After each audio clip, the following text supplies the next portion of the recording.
Halo adik-adik semua, selamat hari Minggu. Kita kembali lagi hari ini untuk beribadah sekolah minggu online.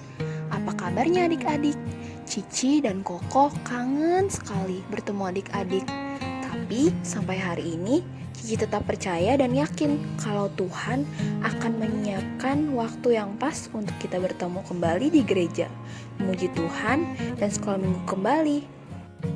Nah adik-adik, siapa yang percaya kalau Tuhan kita hebat dan dahsyat?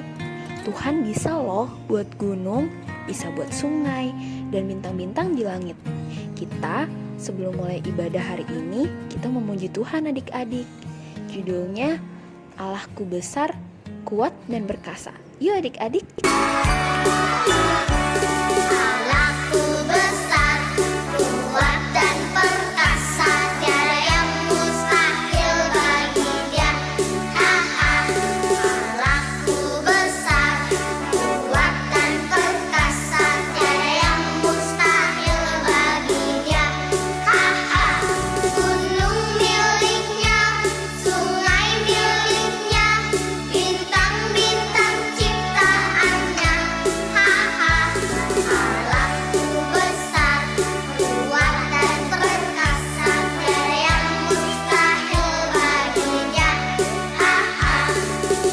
Adik-adik, sebelum kita mendengarkan firman Tuhan, yuk kita mau siapkan hati dan pikiran kita agar Roh Kudus yang bantu kita untuk dapat mengerti tentang apa firman Tuhan pada hari ini. Selamat pagi Tuhan Yesus, terima kasih kalau Engkau masih memelihara kami sampai hari ini. Engkau masih memberikan kesempatan untuk kami bisa beribadah online. Tuhan Yesus, kiranya Engkau pimpin ibadah sekolah minggu pada hari ini, supaya dapat menyiapkan hati dan pikiran kami agar tertuju hanya kepadamu. Terima kasih Tuhan Yesus, dalam nama Tuhan Yesus kami berdoa dan mengucap syukur. Amin. Adik-adik, siapa yang sampai saat ini masih percaya kalau Tuhan Yesus itu dahsyat dan berkuasa? Tuhan Yesus telah memenangkan dosa atas kita loh. Adik-adik gak perlu khawatir dan takut. Kalau melakukan suatu kesalahan, kalian cukup berdoa dan minta ampun sama Tuhan. Dan yang paling penting, percaya kalau Tuhan Yesus telah memenangkan kita. Juga kita harus berubah menjadi anak-anak Tuhan yang takut padanya. Nah, sebentar ada lagu yang akan kita nyanyikan yang mengajarkan demikian untuk kita percaya dan tidak ragu akan kuasa Tuhan. Yuk adik-adik, kita mau nyanyi satu pujian.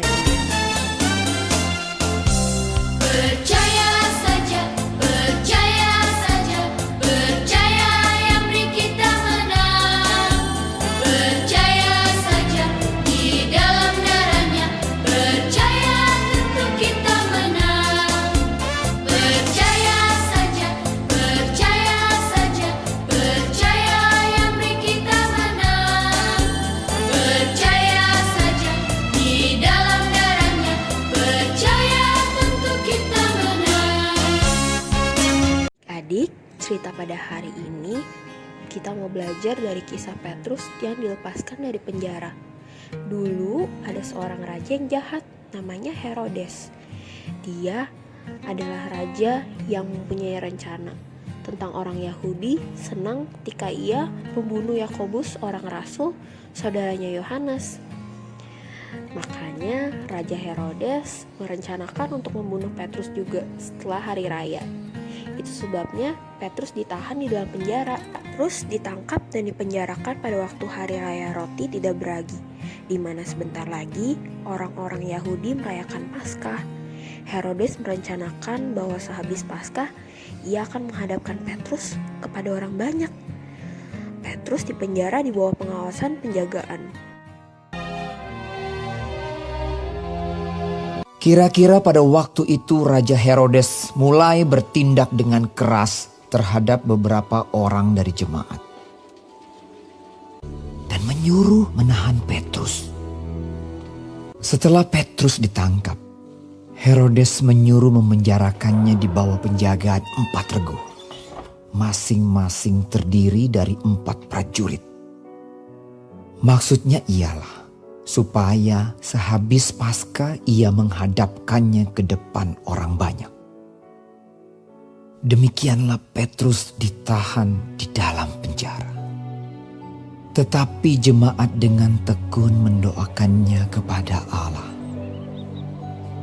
Pada malam sebelum Herodes hendak menghadapkannya kepada orang banyak, Petrus tidur di antara dua orang prajurit, terbelenggu dengan dua rantai. Selain itu, prajurit-prajurit pengawal sedang berkawal di muka pintu.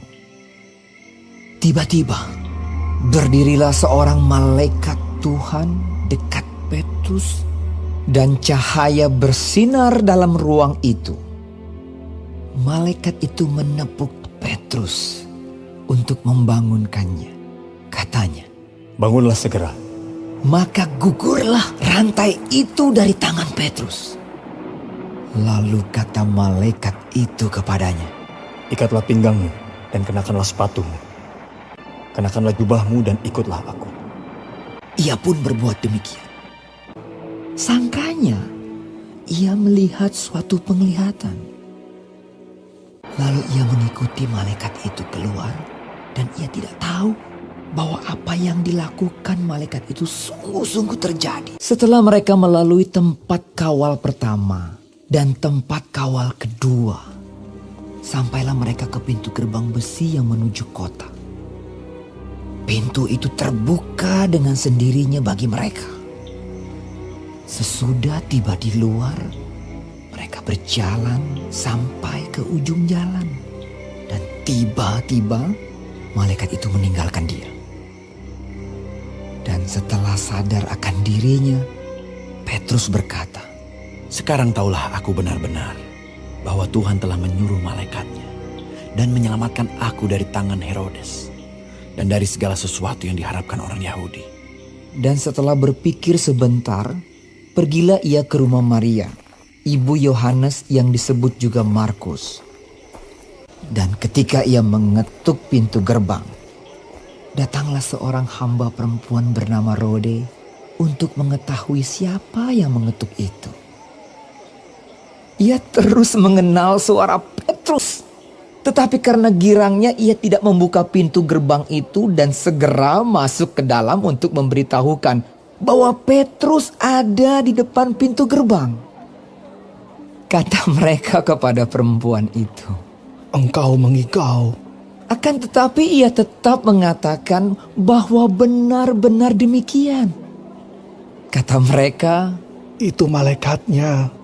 tetapi Petrus terus-menerus mengetuk, dan ketika mereka membuka pintu dan melihat dia, mereka tercengang-cengang. Tetapi Petrus memberi isyarat dengan tangannya supaya mereka diam. Lalu ia menceritakan bagaimana Tuhan menuntunnya keluar dari penjara. Di situ banyak orang berkumpul dan berdoa. Katanya, Beritahukanlah hal ini kepada Yakobus dan saudara-saudara kita. lalu ia keluar dan pergi ke tempat lain. Kemudian ia berangkat dari Yudea ke Kaisarea dan tinggal di situ. Pada keesokan harinya gemparlah prajurit-prajurit itu. Mereka bertanya-tanya apakah yang telah terjadi dengan Petrus. Herodes menyuruh mencari Petrus, tetapi ia tidak ditemukan. Adik-adik, ternyata Tuhan Yesus sayang sekali pada Petrus. Tuhan Yesus menjawab doa-doa jemaat Tuhan. Tuhan mengirimkan malaikat kepada Petrus dengan cahaya yang bersinar. Adik-adik, ternyata doa adalah senjata yang ampuh, dan kita harus yakin bahwa Allah mampu melakukan segala hal. Adik-adik, ternyata doa adalah senjata yang ampuh. Maka dari itu, ketika kita sedang merasa kesusahan atau kesedihan, kita harus tetap percaya dan yakin kalau Tuhan terus memelihara kita dan akan membantu kita di keadaan sulit maupun senang. Tuhan berkuasa atas doa-doa yang kita yakini dan percayai. Adik-adik juga gak perlu takut kalau doa kalian gak dijawab sama Tuhan, karena kalian masih kecil-kecil. karena Tuhan tidak pernah membedakan mana anak kecil maupun orang dewasa. Terima kasih Tuhan Yesus atas firman pada hari ini. Kami diajarkan dan diingatkan betapa sayangnya Engkau pada kami. Juga belajar untuk selalu percaya dan yakin akan kuasa Engkau pada hidup kami. Tuhan Yesus, kiranya Engkau pimpin hidup kami agar terus menjadi terang dimanapun kami berada. Tuhan, kami juga ingin berdoa agar Engkau terus lindungi setiap kami, juga keluarga. Terima kasih ya Tuhan, dalam nama Tuhan Yesus kami berdoa dan mengucap syukur. Haleluya, amin. Ayat hafalan pada hari ini diambil dari Lukas 1 ayat 37. Sebab bagi Allah tidak ada yang mustahil. Adik-adik hafalin ya di rumah. Nanti videonya bisa dikirim ke Cici Koko. Nanti dikasih bintang dan diamond loh. Oke deh adik-adik, sekolah minggu online kita sampai di sini. Adik-adik tetap jaga kesehatan. Sampai jumpa minggu depan. Tuhan Yesus memberkati.